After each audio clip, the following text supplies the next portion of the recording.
Y'all always doing I stuff. think Y'all messy. I Internet, think you y'all might not have messy. been on camera though. It was. Hey, Yeah, it was on camera. That was funny. It was on It's funny camera. now. Hey, Coming at somebody white who is a beloved star of theirs. I have ever wanted to come, dub, and make an impact. I can confidently say I have done and will strive to keep doing. What if I told you the future of the Chicago Sky, their rookie sensation Angel Reese, just became the center of the biggest scandal in WNBA history? A shocking steroid bust, whispers of betrayal in the locker room, and now Chicago Sky management preparing to take legal action. This isn't just a story about basketball, it's a story about trust, desperation, and the dark side of chasing greatness. Coming at somebody white who is a beloved star of theirs. Quick hitter number 3 goes to Chicago Sky rookie forward Angel Reese, who has a new weekly podcast called Unapologetically Angel. She has the highest average for rebounding in a season. She had the most rebounds in a season. Angel Reese wasn't just another rookie. She was the Bayou Barbie, queen of college basketball, an NCAA champion at LSU, millions of social media followers, endorsements lining up at her doorstep. For the Chicago Sky, signing her looked like a jackpot. But what happens when the Golden Girl becomes the center of controversy? Caitlin Clark became the first ever rookie in WNBA history to record a triple-double twice in the same season. Y'all always doing I stuff. think- Y'all messy. I Internet, think you y'all might not have messy. been on camera though.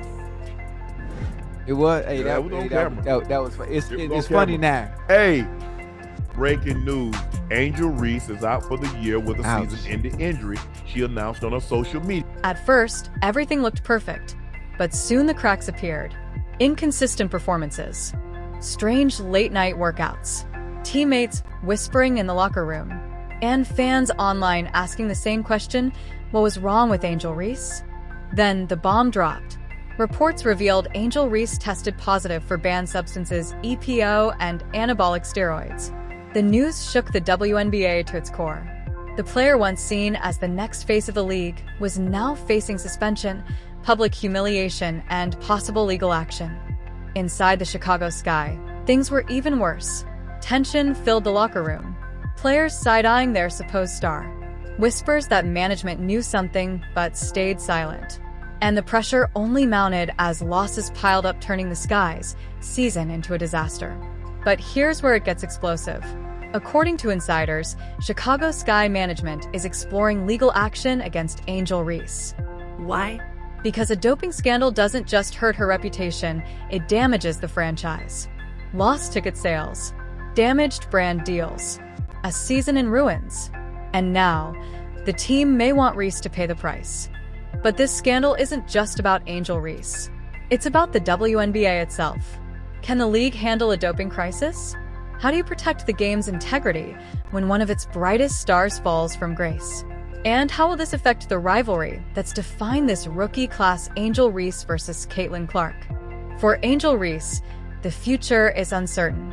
Suspension, possible lawsuits, and a legacy now stained by a decision that shocked the basketball world. Was it pressure? Was it desperation? Or was it something bigger, systemic flaws in how we treat our young stars? Inside the Chicago Sky locker room, cracks were forming. Some teammates whispered that Angel Reese was getting the royal treatment, extra attention from coaches, more forgiveness when she messed up. But favoritism doesn't work in professional sports. Not when million-dollar contracts are on the line. And Coach Teresa Weatherspoon? She was stuck in the middle trying to calm a team ready to explode, while management demanded wins. It was like trying to put out a fire with gasoline. Then, the whispers got darker. Word spread that Coach Weatherspoon herself may have pushed Reese to use steroids. Let that sink in, the head coach allegedly encouraging a rookie to juice. It sounded like a bad sports movie, but inside sources insisted it was real. When the story hit, it was like a nuclear blast inside the Sky organization. Not only was Reese using, but her coach might have been the one pulling the strings. And then, the unthinkable happened. The Chicago Sky didn't just suspend Angel Reese, they sued her. A professional team taking its own player to court. It was unprecedented, shocking, and brutal. Reese's career? In shambles. Her reputation? Destroyed. It wasn't just a suspension, it was a self-destruct button pressed on her entire future. The WNBA came down like a hammer, making an example out of Reese to send a message. This behavior won't be tolerated. Meanwhile, her rival Caitlin Clark was rewriting history. Record-breaking performances. A $28 million Nike deal. A tale of two rookies, one climbing to the top of the mountain, the other falling off a cliff. And here's the cruel irony. Even with the alleged steroids, Reese's numbers were underwhelming. 11.5 points and 9.2 rebounds per game. Solid but far from superstar. All that risk, all that fallout. And for what? Stats that wouldn't even win MVP in a local rec league. Angel Reese's fall from grace isn't just about one player. It's a warning for all of professional sports. The pressure, the shortcuts, the desperation to win. Behind every scandal is a human being flawed, pressured, and pushed beyond reason. The question is, how many more athletes are out there on the edge, ready to make the same mistakes? Because if the sports world doesn't learn from this, it will happen again.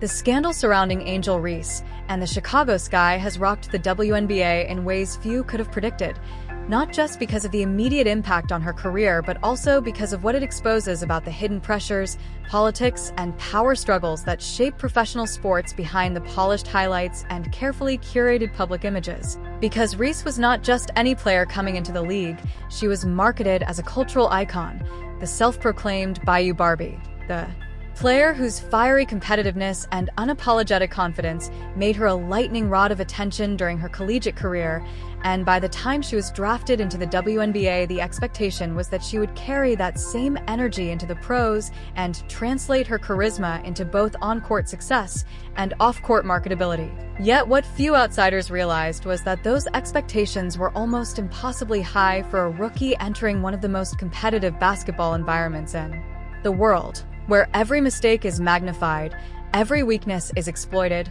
and every teammate's loyalty is tested the moment things begin to unravel. And for the Chicago Sky, things unraveled faster than anyone anticipated because the team wasn't just losing games, it was losing cohesion, with players quietly grumbling that Reese was receiving the royal treatment. More leeway from coaches, more attention from staff, more chances to make mistakes without real consequences, and in a professional locker room, where everyone is fighting for contracts and careers, that kind of perceived favoritism can be poison, fueling resentment, sparking finger-pointing, and turning teammates into adversaries. And caught in the middle of it all was head coach Teresa Weatherspoon, a legend in her own right, but now tasked with managing egos, balancing management's demand for wins, and trying to protect a rookie who is simultaneously the franchise's biggest investment and its most divisive figure. And it was in this combustible environment that whispers began circulating, whispers that would soon explode into the most shocking controversy in recent WNBA memory. About Reese's alleged use of performance-enhancing drugs, specifically steroids, and the bombshell claim that Weatherspoon herself may have played a role in encouraging, or at least enabling, that decision, which, if true, represented not just a violation of league policy, but a betrayal of the trust between coach and player.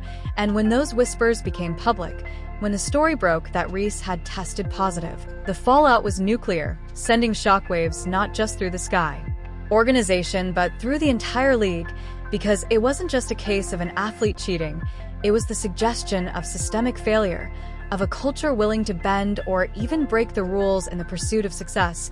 And the Chicago Sky's response reflected just how dire they believed the situation had become, because they didn't merely suspend Reese, as one might expect in a standard disciplinary action. They took the unprecedented step of filing legal action against her, dragging their own player into court, an extraordinary escalation that left fans, analysts, and even rival teams stunned, because in professional sports it is virtually unheard of for an organization to sue its own athlete. Yet here the Sky were, choosing litigation over rehabilitation, legal combat over quiet resolution, and that choice raised as many questions as it answered. What exactly had Reese done to justify such a move? Was this about the steroids themselves, or about the financial and reputational damage the Sky believed she had caused? Was the organization trying to protect itself from league sanctions by making Reese the scapegoat? Or was this simply the ugly endgame of a relationship that had been deteriorating from the start? Whatever the answers, the result was the same. Reese's career, once brimming with promise, now lay in shambles, her reputation tarnished not just by the steroid allegations, but by the public spectacle of being sued by the very team that had drafted her. And the WNBA, eager to protect its own credibility, came down hard, suspending her and publicly condemning the behavior, determined to send a message that no player, no matter how famous or marketable, was above the rules. Yet even as Reese's world was collapsing, her story was inevitably being contrasted with that of her fellow rookie, Caitlin Clark, who was experiencing the opposite trajectory, breaking records, drawing massive crowds, and landing a staggering $28 million endorsement deal with Nike, a contrast that only heightened the sense of tragedy around Reese's downfall because it framed the scandal as a tale of two rookies, one ascending to unprecedented heights, the other tumbling off a cliff. And the cruel irony was that even the numbers didn't justify the risks Reese had allegedly taken, because despite the steroid use, her on-court production remained relatively modest, averaging just 11.5 points and 9.2 rebounds per game, solid for a rookie, but far from the dominant superstar numbers that might, at least in some warped calculation, explain the desperation. And instead what emerged was a picture of a young athlete crushed under the weight of expectations, cornered by locker room politics, perhaps misguided by those she trusted, and ultimately undone by choices that, whether entirely her own or influenced by others, left her as both the villain and the victim of a saga that has forced the WNBA and its fans to confront uncomfortable questions about the true cost of chasing success in professional sports, because behind every headline, every suspension, every lawsuit, there is a human being, one who has made mistakes but who is